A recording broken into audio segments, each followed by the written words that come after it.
Well, hello, everyone. I am thrilled to be here with Dr. Susan Fox today. She is a doctor of Chinese medicine and acupuncture.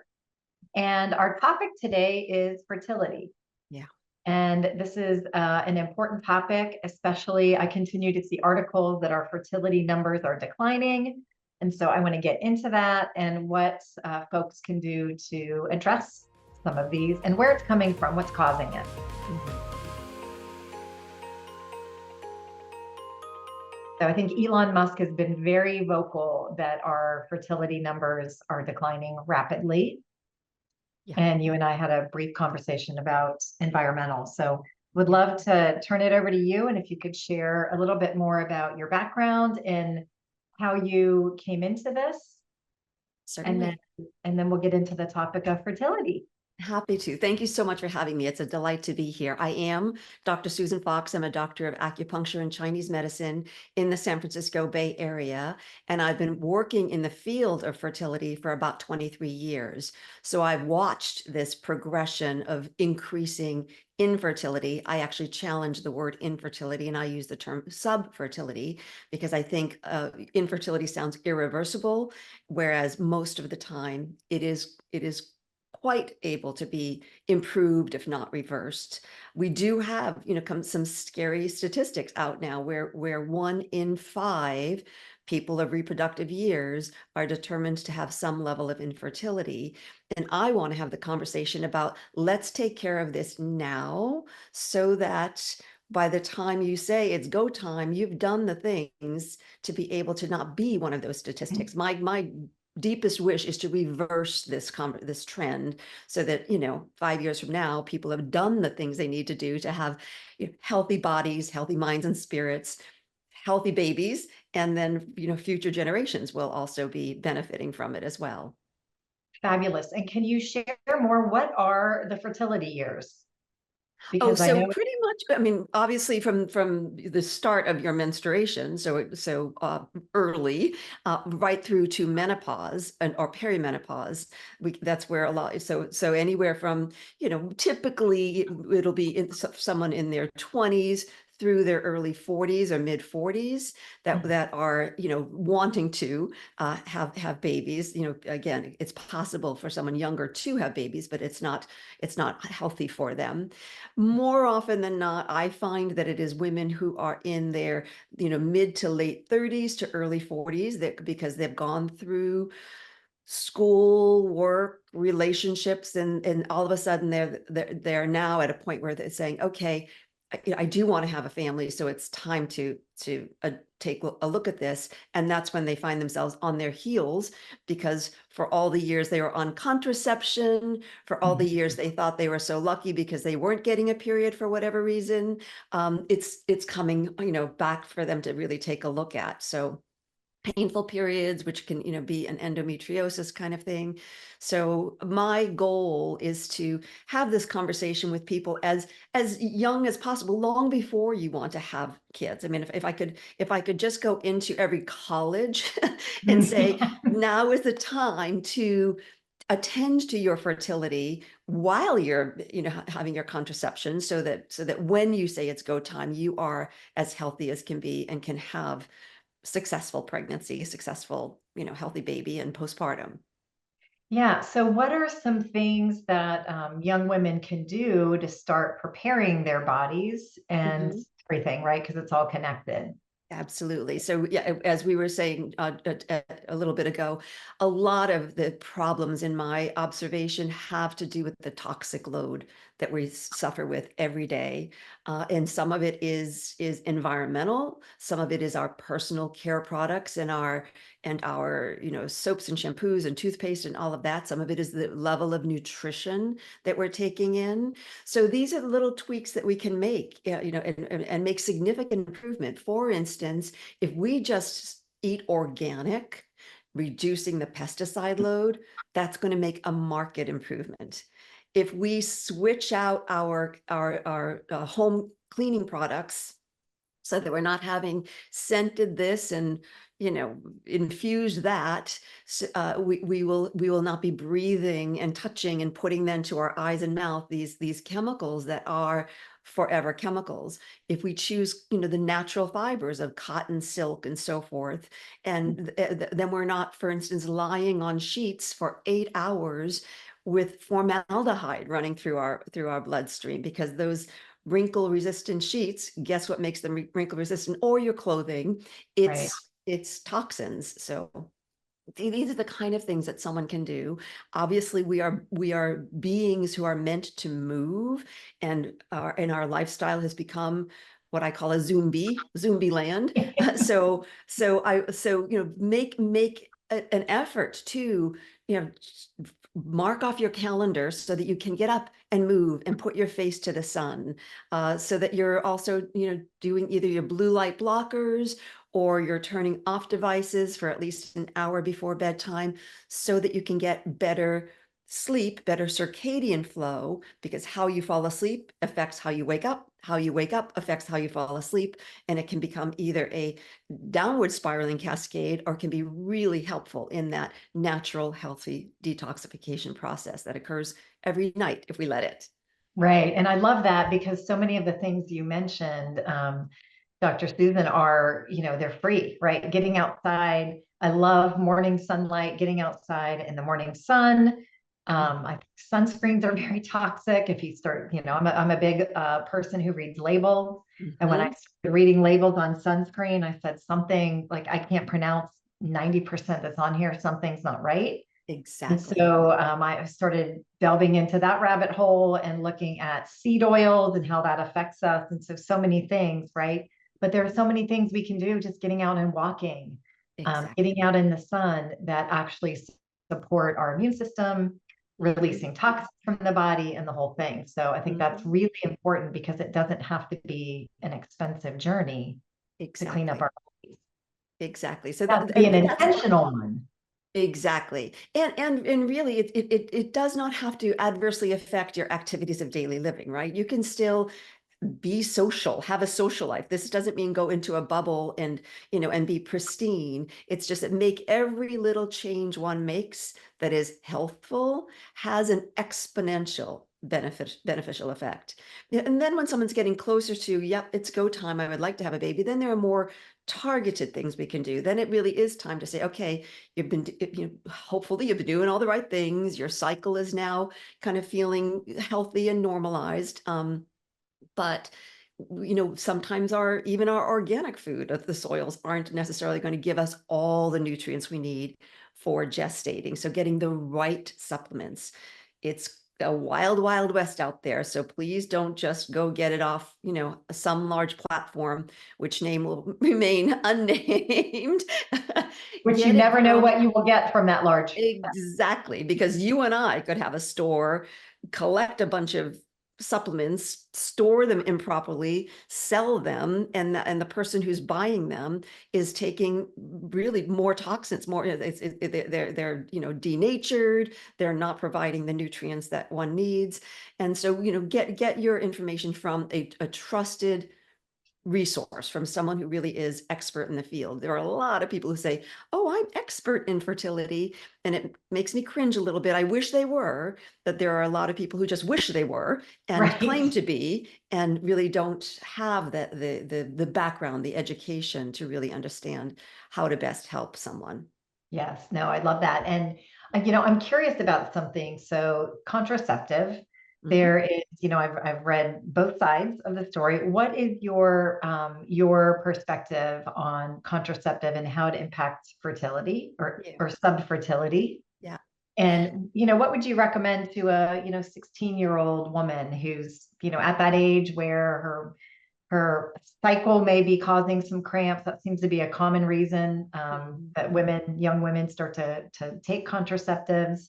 Mhm. Just curious about that. Yeah, well, certainly that would be the young woman who I would say no. So contraception is really not the answer for cramps. You know, there are other things that can be done, and one might want to find out what's causing the cramps, because it could be again that she is having some, you know, low grade endometriosis where she's at a time and an age where she could reverse that. So I would say, you know, contraception for not conceiving, I can understand that, so, and we are built to clear this, provided that we're not on it for, 25 years, because that will change our hypothalamus, pituitary, ovarian, hormonal communication. It really interrupts that natural rhythm and conversation that our bodies are trying to have each cycle.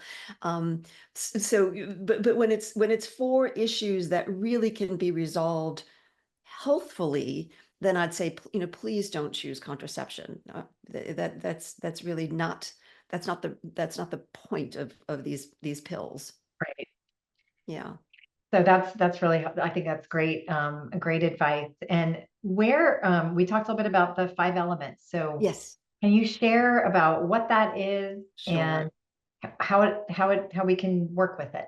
Yes, sure. Help. I love talking about this. So, especially in the realm of fertility, I can draw from very different theories of Chinese medicine, but I love the 5 element model because I think it resonates with a person, because it includes the physiological symptoms, but it also includes the mind body, which I think is so missing in the conversation of fertility. People are running off to get their fertility treatments, and they're suffering inside, and that suffering, that mind body connection, is almost having an adverse effect, overriding some of the medications, because it's increasing stress. So the 5 element model claims that we are elements, we are nature, and it Mhm. has taken aspects of our minds and bodies and said, there are patterns that really help us understand our constitution, if you will. So, for instance,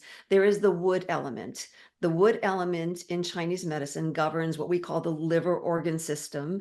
And so it has to do with growth, reproduction, and aging process. But it's creativity. It's that impulse in us that says, I want to learn how to play the piano, or I'm going to hike the Camino Alto. It's that it, or I've got a novel that I want to write. So it's usually a creative process. And when that creative process is suppressed or repressed, we can get depressed, and we get what we call liver qi stagnation. But when you think about that creative energy, it wants to express. So our reaction is that we will get maybe road rage, PMS, because there's too much energy that's not allowed to flow as it wants to and needs to. And so we have, procedures and recommended dietary adjustments that will help open that flow of qi. That's the term we Okay. use for energy. And so that wood element can flow. Just by comparison, another element, for instance, would be the water element. I won't go through all 5 because I think it might be tedious for the listeners, but the water element has to do with our hormonal system. It is our kidney organ system in Chinese medicine. And we say it really governs growth, reproduction, and aging through the hormones. And so the water element person, if she is in harmony, she's really got this she's in touch with her innate wisdom. She really can trust her instincts and her knowing. And if she's not feeling in balance, well, then her hormones will go out of balance for sure. But emotionally, she'll feel a little bit more of that dread, fear. When is the other shoe going to drop? That thing that really affects our adrenals, thus again hormones. Yeah. So we want to help her with this sort of nourishing her this kidney energy, so that she can also get back into balance. And that would be thing, again, a lot of this has to do with nutrition, hydration, proper supplementation, activities of daily living. So we would treat those 2 individuals slightly differently. We have all of the aspects, right? We're human beings. Right. We have all of the elements, but we tend to recognize, I'm kind of predominantly one or over another. Yeah. So I was just going to ask, so like we're right-handed or left-handed, we have a preference, right? And Exactly. so how do we get out of balance? How does that happen? Well, life, it is a constant practice, if you will, discipline to sort of stay in balance. That's why even in most of the ancient medical models include things like qigong, tai chi, meditation, yoga, because these are ways of living in the world that remind us that we are more than, our frontal cortex. And so it are things like that that will help us get back into balance. And once again, it's shifting to the proper, food groups and nutrition and like that. So, whereas somebody may need perhaps more, of the orange vegetable kind of food, and with lots of beta carotene and vitamin A, and the more warming spices. Someone else may need a little bit more salty food to help nourish her body, so that things are getting better, so that her electrolytes are better in balance. So how would one go about finding out what is in balance and out of Yeah. balance? Well, what a perfect question. I actually have designed a quiz. It's called the yourfertilityquiz.com, and it governs, it goes through fertility related questions, but it also asks questions like, the state of one's mind and spirit, and one's food preferences or flavor preferences, and then the results will assign, like, oh, you are predominantly a wood element. Here is what that means. Here is where you might go out of balance. These are the foods and such that will help put you back into balance. And these are the activities that might put you back into balance. So once again, that wood element person, I would say she probably is good to shake it off. She's got a lot of energy. She wants to do the dance party in her living room. The kidney person would need to do a little bit more restorative, maybe walks in nature, things that aren't going to be quite so taxing because she's feeling a little deficient. So yourfertilityquiz.com is a good place to start. I love that. And is that for men and women? So It's for women. Okay, It's for women. I consider doing it for men as well, but it would then become so cumbersome. What I will say is men have the elements as well. So, aside from the fact that we're focusing on female reproduction in the yourfertilityquiz.com quiz, a male can take it and say, oh, well, actually, I see myself in some of these other areas of inquiry, like, how's my sleep, and am I more prone to anger, irritability, or am I more prone to feeling dread, or am I more prone to feeling manic? Right. Yeah. Okay. Fabulous. Because I Yeah. believe that testosterone levels continue to drop as well, right? Yes. Yes. And, Yeah. and so is that also same thing, the environment, the toxic load It is. It and is. nutrition? What's there? You'll see the reactive oxidative species in the seminal fluid, in the semen of men, and Wow. so that therefore will have an effect on their hormonal communication, and they'll become more estrogenic. They might even get kind of breast buds, and their testosterone will lower. My caution to a person a man who might be having these kind of symptoms is don't go run out and get testosterone, Right. because if you want to reproduce, taking exogenous testosterone will down regulate your ability to produce. So you'll feel better, you might get some muscles again, but your testes are not going to be able to produce sperm because they're missing the testosterone. So there are medications that the fertility specialist doctors can give for that. I see too often that people come in saying, well, I'm taking testosterone and still having trouble with my semen analysis. And I'm kind of like, yeah, you Yep. are. You're like, yes, and I understand why. Uh-huh. Yeah, we're in this interesting age where you have access to all kinds of information and you've got to sift through it because some of it's accurate, some of it's not. And I think Dr. Google is a blessing and a curse, right? Absolutely. Because there's a lot of, I see it in my clinic, of folks who read something and they start taking a supplement that they've bought at a big box place, Mm-hmm. and it's full of heavy metals. It's not what it says it is, Right. and they get worse, not better.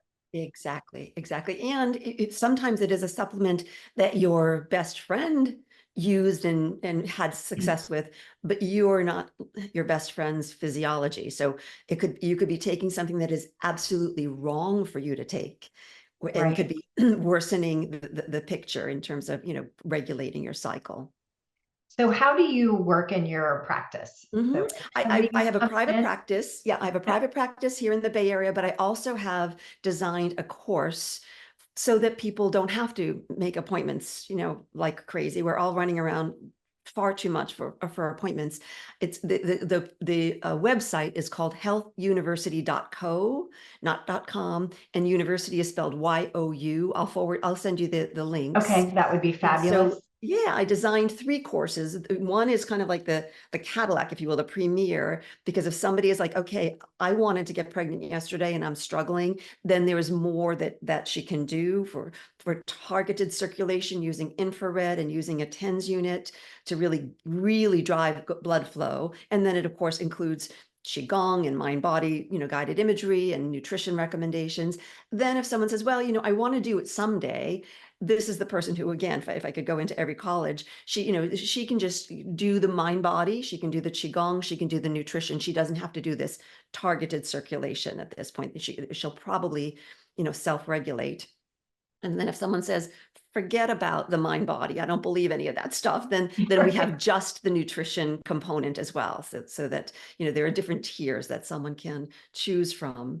I would say that if somebody is choosing that, wanted to get pregnant yesterday and needs to do the targeted circulation component, I require an assessment, a conversation, because there are folks for whom it might not be appropriate. If they are having some kind of cellular proliferative condition, or if they've got metal in their body, then, that this may not be right for them. The other courses you can just take because, we all benefit from mind body with guided imagery with Absolutely. binaural beats, fantastic. Qigong Yes, videos, fantastic.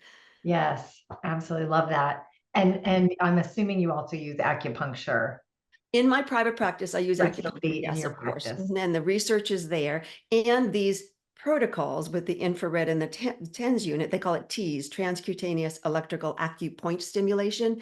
It's acupuncture without needles. It's acupoint stimulation. We've taken, traditional acupuncture research and extrapolated and designed protocols that will have the same effect without having to run off to an appointment. So you can just, in the comfort of your own home, have a little downtime and have the infrared or have the TENS unit working for you. I love that. And And you can do so, it 6 days a week as opposed to 1 or 2 days a week. And of course, it is much more than 2 times the benefit. It is about 10 times the benefit because it's something that really just, it increases our blood flow and the health of our organs and tissues down to the level of our ovaries and uterus.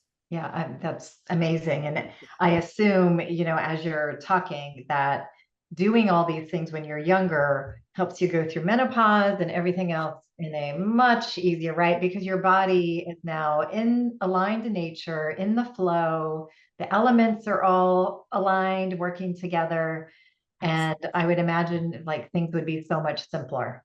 Without a doubt, without a doubt. I mean, because this is not just a moment in time discrete from anything else. We are continuing our life, and so what we do now will affect our reproductive health from fertility through perimenopause through menopause. Yeah, menopause does not have to be hard. Right. I couldn't agree more. Yeah, I see that a lot as well. So what are 3 things that, let's say a young woman who is, considering, pregnancy in the next 2 to 3 years, what would be the 3 most important things? I know you've provided a lot, but where would you guide somebody, regardless of whether they believe in mind body? Yes. What's the most important to start preparing themselves? Sure. I would say the most important is our nutrition, right? So get rid of non-organic, especially the dirty dozen. We've got our clean 15 dirty dozen. If eating organic is problematic for you, then at least don't eat those items. And you can just Google dirty dozen. All kinds of charts will pop up. Stay well hydrated, where we are water, and so it is water that will flush our cells. And so we're oftentimes having fluids, but we're not having water.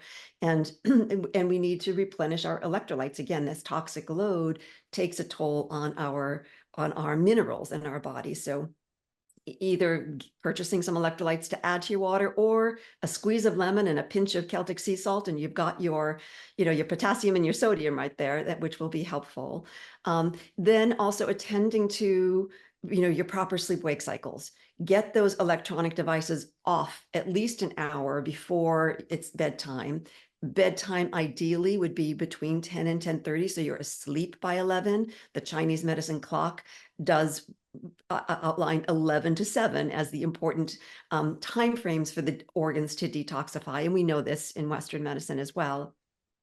So nutrition, hydration, proper sleep hygiene, and I think I would also say, well, socialization, right? We are meant to be social. And a woman, a person who is going through fertility struggle tends to be more isolated. So, kind of get your team, your friends, your team, your support system in place, now, and may they be, so aligned with you that they carry through with you for the rest of your life. And then circulation, of course.